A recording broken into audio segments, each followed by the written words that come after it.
Hey guys, what's going on here? Welcome back to another Sim Airport video. Today we're going to be doing something a little bit different. I'm going to be doing a kind of a tips, tricks, and help video, kind of showing you guys how to make a profit in this game. And so when you start off, you're really not making much money. You're not making much here. You can't really change the prices. It really restricts you from doing anything.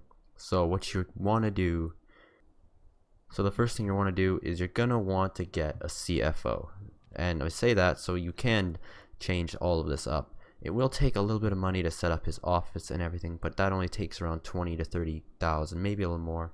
It'll keep you in a good state, money wise. So what we're gonna do right now is we're gonna add the CFO's office. First thing I like to do every single time I start a new game, I build the office. Now we're going to set this to 5x. Next off in our tips is flights, flights, and flights. And what I mean by that is you want to have a lot of flights, especially once you're able to adjust your ticketing price. The more planes you get in, the more profit you're making. So what you're going to want to do is you're going to want to kind of avoid the big flights until a little later on. So 37, so those are okay. Embraers, CRJs, this guy's alright. He's 19 passengers. You're not really making much of a profit off of it. Kind of these Embraers here. See, there's no real flights I can accept. They're all mornings or nights, and I can't accept those. So you're gonna want to accept Boeing 737, and then these two. So you're gonna be making a little bit of profit after this. A 707 you can kind of stir away from. This 40 more passengers. It's a little more than you would want. So don't be afraid to purchase some benches so your passengers aren't exactly getting upset with you. Next off is keep staff to a minimum, and I say that because you have to pay staff every hour, and it's a good amount you have to pay per hour. So if you're not paying staff every single day, here's how much I'm paying mine per day. So far, I'm making a profit off of that alone. You're not going to make that much of a profit when you hire more staff later on, which you're going to have to eventually. It's unavoidable. And that's why I say start with smaller aircraft, because if you get huge aircrafts in right away, like 767s with the staff here, you're going to find yourself having to throw in a lot more staff to keep this all from going bottleneck and half the plane not making their flight. So you're going to want to keep that to a low. You're going to want to keep your staff to a minimum for the first few days until you are making a solid profit. And then you can start adding some more of these big name flights, big guys. So everything here is set. The first flight will arrive in the morning. Third off is a little more of a cosmetic type of thing. It's keep it basic. And what I mean by that is don't add all the uncool stuff, like, well, not uncool, like the decorative bushes. Get what you need. Next you're gonna get food vending machines here, because people will get upset if you don't have any. Trust me, they will scream, they will get mad. You also want to add garbage bins, because your place will be a mess. Your janitor has to clean it up, and he's not always on top of his game. We only have one janitor. Don't be afraid, we're gonna add one more. That's $10 an hour. That is a lot more. It may not seem like a lot more, but the 10 hours and then times 24, that's $240 extra that you have to pay in. And that's only for the cheapest too. It gets, well, second cheapest. It gets worse. So when you hire the CFO, you're going to do that right now.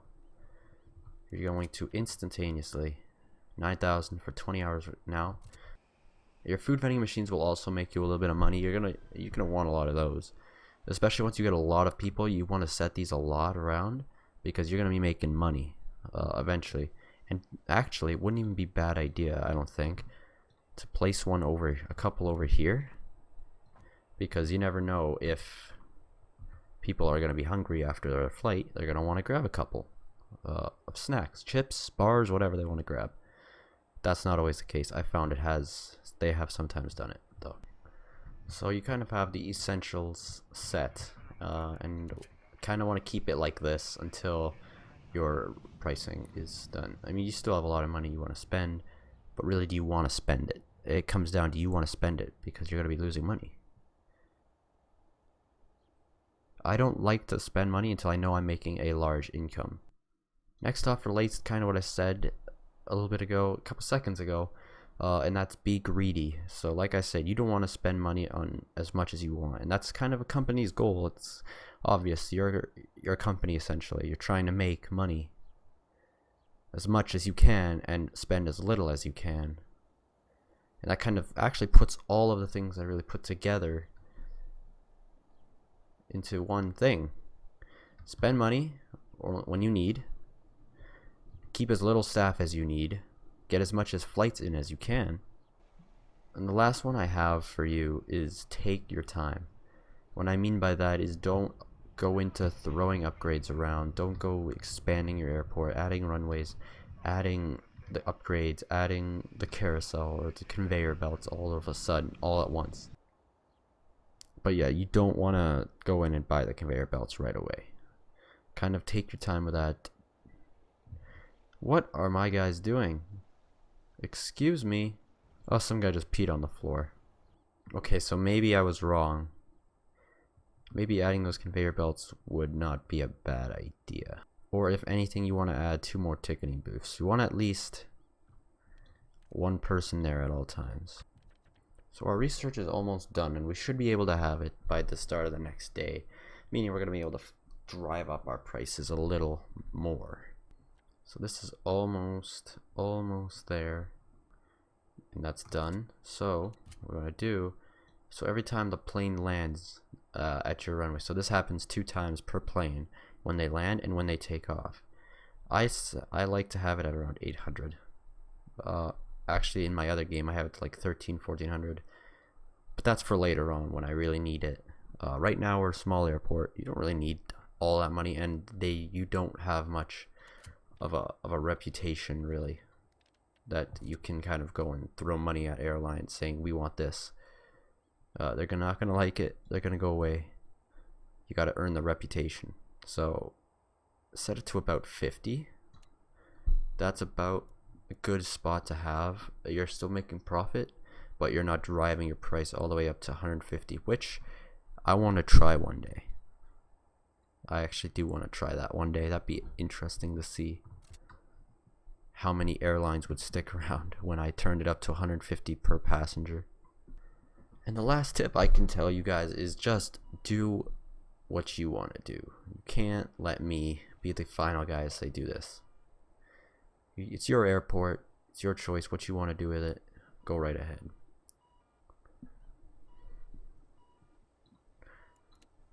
Let me send this to the queue so they get in line.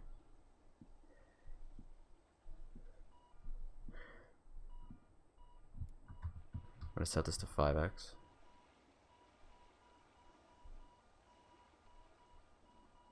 Hopefully they're not being a bottleneck here. So here's our first flight landing. So guys, that is all I have for you guys. Thank you very much for watching.